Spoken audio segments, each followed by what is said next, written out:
Good morning to all. My name is Asma Misra and I am from Sages Tamnar.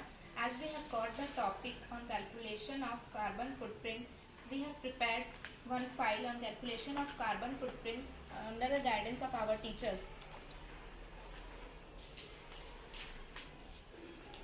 These are the contents. First we have prepared acknowledgement, certificate, then what is carbon footprint, factors responsible for carbon emission, then graphical representation of carbon footprints, steps to reduce carbon footprint, then survey on steps follows to reduce carbon footprint in day-to-day life, then survey done by student on calculation of carbon footprint, method of calculation, then conclusion. Now what is carbon footprint? The amount of carbon dioxide released into the atmosphere as a result of the activities of a particular individual, organization as community. And carbon footprint is the total greenhouse gas emitted by an individual, event, organization. And these are the causes and effect. Population growth and increase in consumption level, effect global warming, deforestation, effect on animals, industrial processes, effect on plants. These are the causes of carbon footprint: direct emission, indirect emissions from purchased energy, purchase of electricity, heat or steam. And this is treatment of purchased materials and services, outsourced activities, company vehicles. Now this is the graphical representation of carbon emissions. And this is the steps to reduce carbon footprint. Carpooling at best once a week. Go 1 week without using disposable cups given to you at coffee shops. Try to turning off the lights in an empty room at home or in your dorm. Instead of eating lunch on campus, try packing a waste-free lunch. And travel by walking, cycling or running. Choose to exercise outside instead of gyms, and try to eat more plant-based foods. Plant trees. Say no to a single use of plastics. And this is a survey on step followed to reduce carbon footprint in day-to-day life. Now these are the survey done by a student on calculation of carbon footprint. We have calculated in 3 steps. First step is electricity. Collect electricity bill of your house and number of power unit consumed. Take monthly consumed power unit and multiply them by 12. Divide the value with the members. How many members there are in your house? Now multiply the value in kilowatt per hour by 0.85.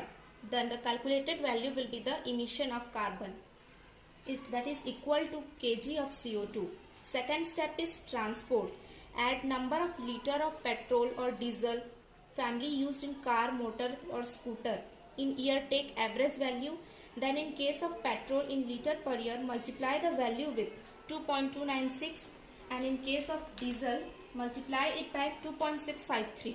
The value will be the emission factor, that is equal to kg of CO2. Then the third step is cooking gas, means liquefied petroleum gas that we are using at our home.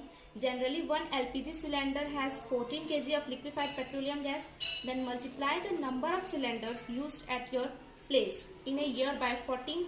Then divide the value with number of members in the family. Now take that value and multiply it by 2.983.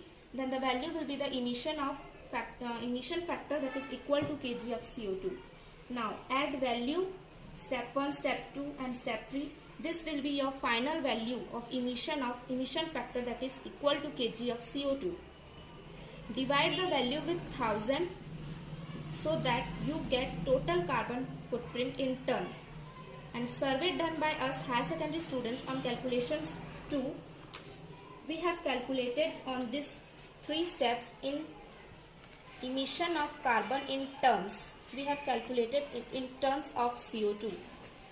Now this is the method of calculation of carbon footprint. And this is our conclusion. From all the data we comes to know that each and every step plays a very important role in maintaining ecological balance and greenhouse gases too. So we should reduce some of the activities which are responsible for carbon footprint. Now on the basis of this we have prepared one model, and And now this is our model prepared by us and our high secondary students.